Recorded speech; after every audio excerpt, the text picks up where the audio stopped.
Hello and welcome back to Dumb Thumbs FPV. So today's video is this, just like the title says, this is the Toothpick from Fullspeed. Kind of. I'll get to that in a second. Let's just start with the Toothpick. So the Toothpick is actually named, it's from Kebab FPV. Fullspeed did ask Bob if they could use the name, and he said, yeah, sure, whatever. But he likes to name his stuff, for those of you who don't know, he likes to name his stuff after, he works on people's teeth. So one of, his frames are like floss, and now the Toothpick, and who knows, maybe he'll come out with a 7-inch quad named Pain. I really don't know. So that's where the whole Toothpick idea came from. What do I mean by kind of on this? Well, this isn't the one you buy off the shelf. This isn't the one you're going to be ordering. This isn't the ready to fly. What this is all of the components I took off my Tinyleader. Now, I did a review on the Tinyleader back in January, I believe it was, and it wasn't much of a review because the ESCs blew up right away, like within 6 seconds of flying it. It tipped upside down on a blanket and just blew out the ESCs. It was a common problem with the Tinyleader. And I will hand it to Fullspeed. They did stand behind their product eventually. I mean, there is a language barrier there, plus a slow boat to China, but I ended up getting 2 sets of these replacement ESCs. With that said, the Tinyleader weighed 52 grams, fully loaded up. And that's heavy for a little whoop with these little tiny props. And so it flew heavy.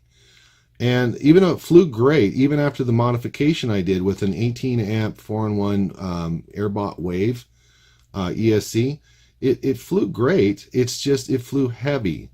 And about the same time, the trash can came out, and I got one of these. So I got the trash can. It flew like absolute crap outside. I thought it was cute for a whoop, but I mean, it flew like crap outside. It did this weird washout thing on power loops and dives. And so out of curiosity, because I've had that problem in the past with another 3-inch quad, I thought, well, maybe if I put the trash can stuff onto the Tinyleader frame, because the Tinyleader is a dead cat, maybe it'd fix the problem. And sure enough, it did. And I got to tell you, this is my go-to whoop. I mean, you can see it's just, you can see the creases.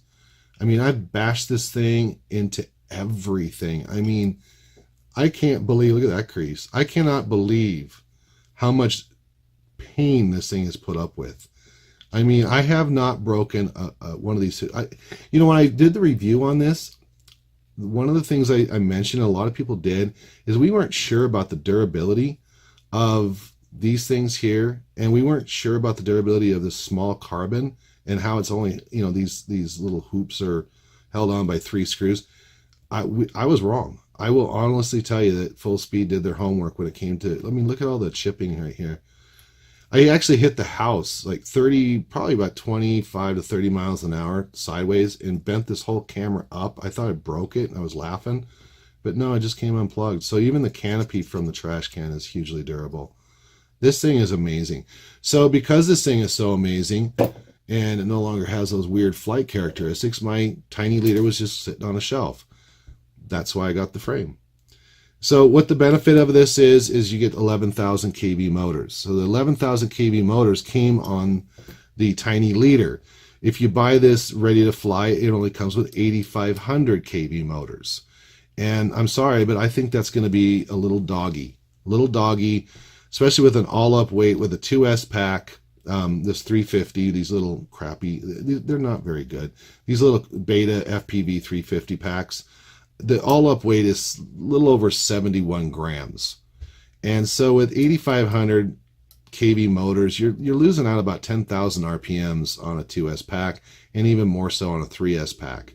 So with the 11,000s, plus the Airbot, plus the capacitor, which I think all quadcopters should come with a capacitor, by the way, and even the beeper. You could put a beeper on the Fullspeed FC.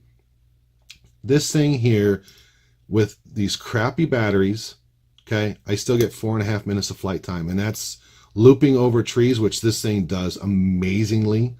It flies like a 3-inch quad. I mean, it really truly does. In fact, it's a little bit even more controllable because it's so much smaller. So I'm able to go in between things that I normally wouldn't even attempt. but it really does power loops very beautifully. I mean, it truly does. Very easy to set up a power loop over small trees. It's really fun to fly this thing. On 3S, on these 3S packs right here, this is Happy Model 3S. I think these are actually rebranded. I'm getting 5 minutes. 5 minutes out of these. And they only weigh a couple of grams more. And I'm getting 5 minutes. And that's not because I charge them. I'm only charging these to, even though there's an HV pack, I'm only charging them to 4.2. And I'm still getting 5 minutes of flight. Just punch outs, all kinds of crazy stuff. And you'll see it in the flight video. I did have to change the PID settings when I swapped everything over to this new frame. In fact, I'll show them right here. I'm going to flash them up on the screen. The Tinyleader comes with Betaflight 3.51. And these are the PIDs that I use. And they're not exactly perfect. It's not exactly perfectly tuned. There's a little bit of oscillation when it comes out of, or a little bit of prop wash I'm trying to figure out. So I just want to throw that in there. So that's it, guys. I'm really happy with this. I have probably about 40 packs through it now. I've ran it into all kinds of stuff. It's very durable. These little props are really durable. You can actually hear that. They're all tore up. But I mean, really, seriously, this thing really flies nice.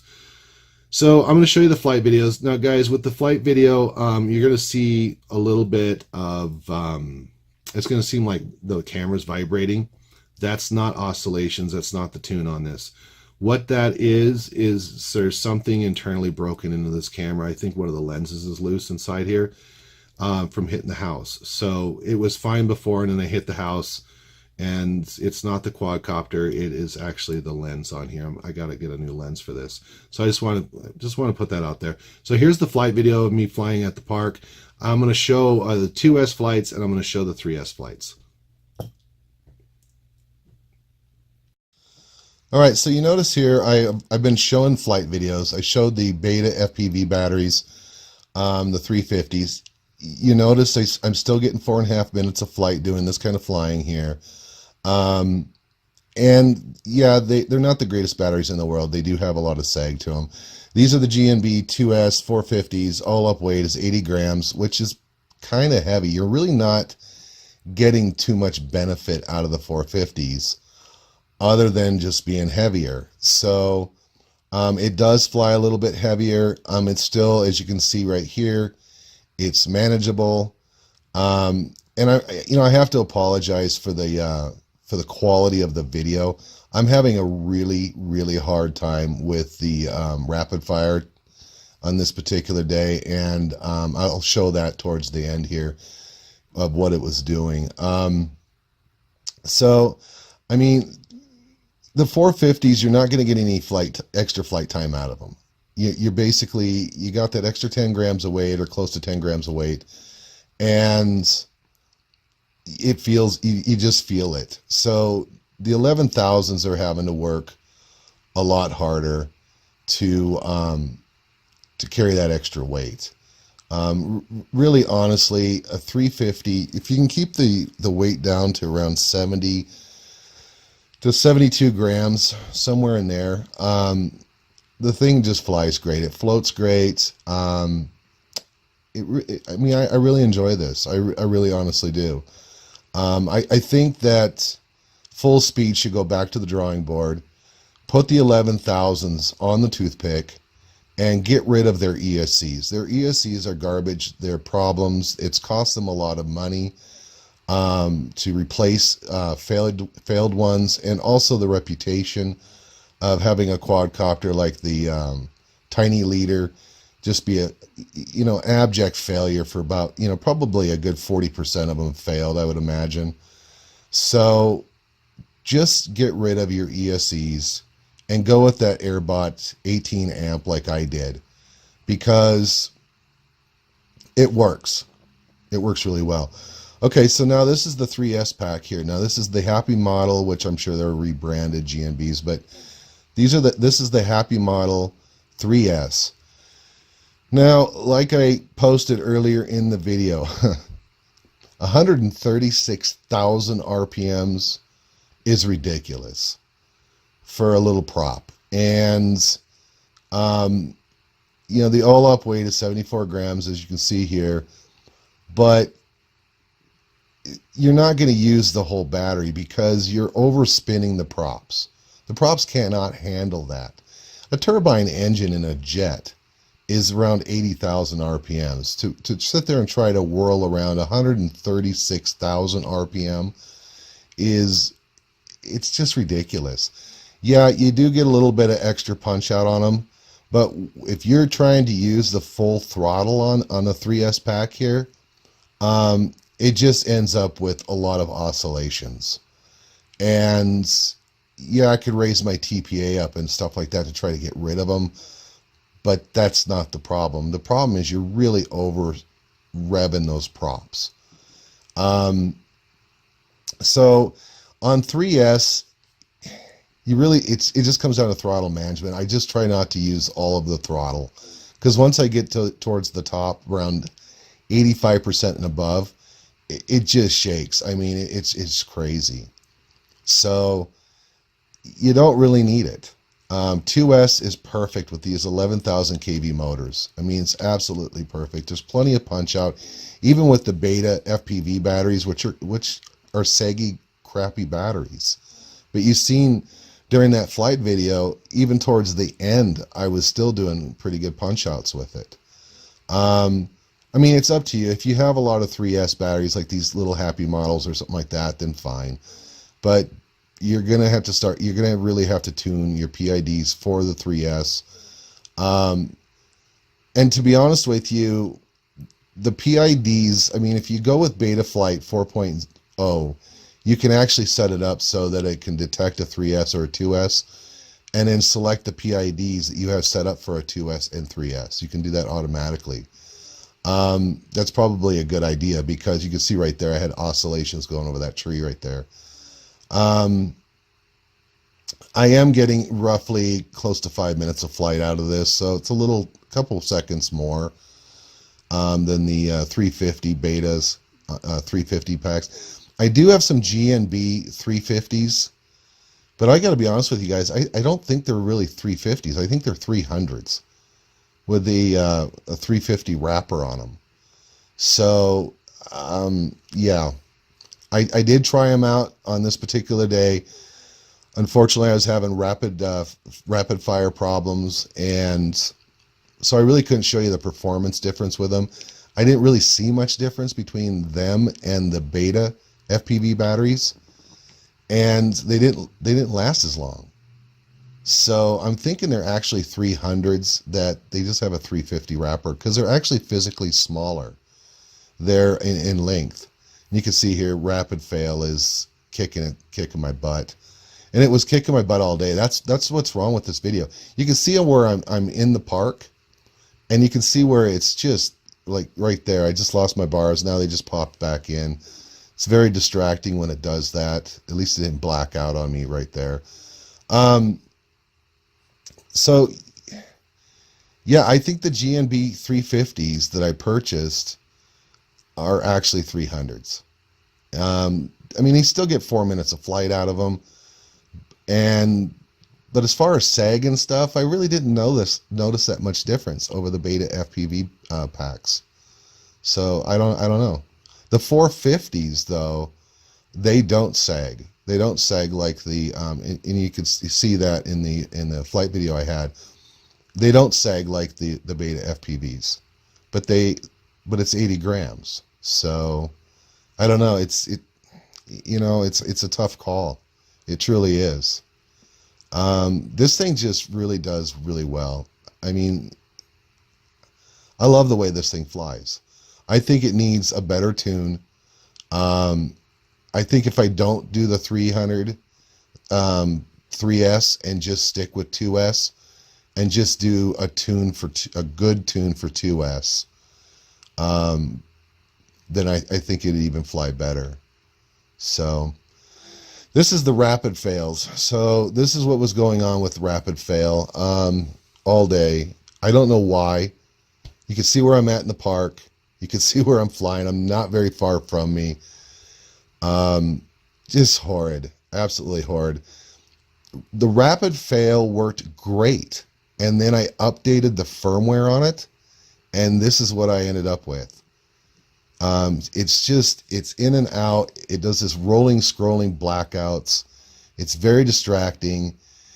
And of course, when you're flying and you're distracted, it's going to lead to problems. It's going to lead to you're not going to have confidence, and it's going to lead to wrecks, especially when you don't know when it's going to do its thing.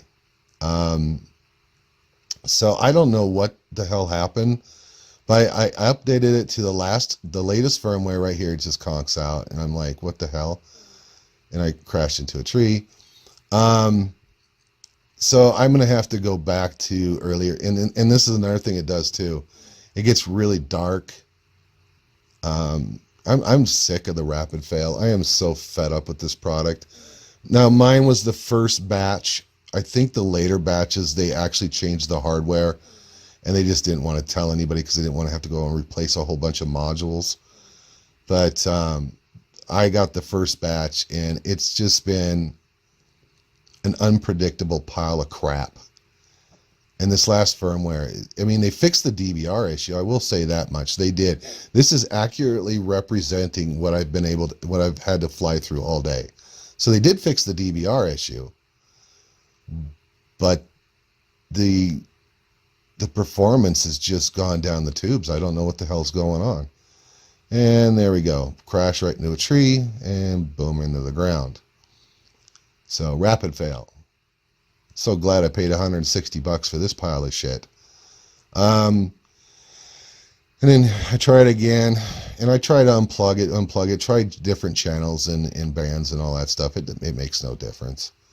It does what it wants to do when it wants to do it. It was 90 degrees today, so I don't know if it's an overheating problem. It seems like as the day goes on, it gets worse and worse. So, but I did let it rest, 5 minutes between flights. And so I don't know what the hell's wrong with this thing. I'm going to go back to my owl though. Boom. And I got stuck in this tree. So it took me like an hour to get out of this tree. So that's your flight videos. All right, guys. So that wraps up this video. So overall, I'm really happy how it flies with the 11,000 kV motors. I like the little beeper. It really made it easy to find it out there in the park, especially the way the rapid fail was performing. I like these little props. They're pretty durable. As you can see, they've taken a hell of a beating. They're not even really props anymore. They're just, however, there is a couple of things. Battery strap. It's useless. Honestly, it truly is useless. I had a lot of batteries just completely become disconnected after a crash into the grass. And that makes it very, very hard to find the quadcopter, of course, and the battery. So I would recommend putting a rubber pad here, some kind of, those battery pads. They got that battery pad material that keeps the battery from sliding back and forth. And maybe using something a little bit different other than this. It really just honestly doesn't work. It's kind of it's neat because it's light, but it's a joke. So, I mean, it's a battery strap. If it's not going to work, then it's useless. So overall, though, I'm very happy with this product. I think Fullspeed needs to go back to the drawing board. I really, truly do. Get the 11,000s back here on the Toothpick. Get rid of their ESCs. I mean, just get rid of them. That's why you went to the 8,000. That's exactly why you went to the 8,000, is because your ESCs could not handle the 11,000s. Get rid of these things. It's cost you a ton of money to send these all over the damn world. So, and it's cost you, you took a total kick in the nuts in the reputation. So get rid of these. Go to Airbot. Get their 18 amp. Don't get their 10 amp. Don't go cheap. Get their 18 amp.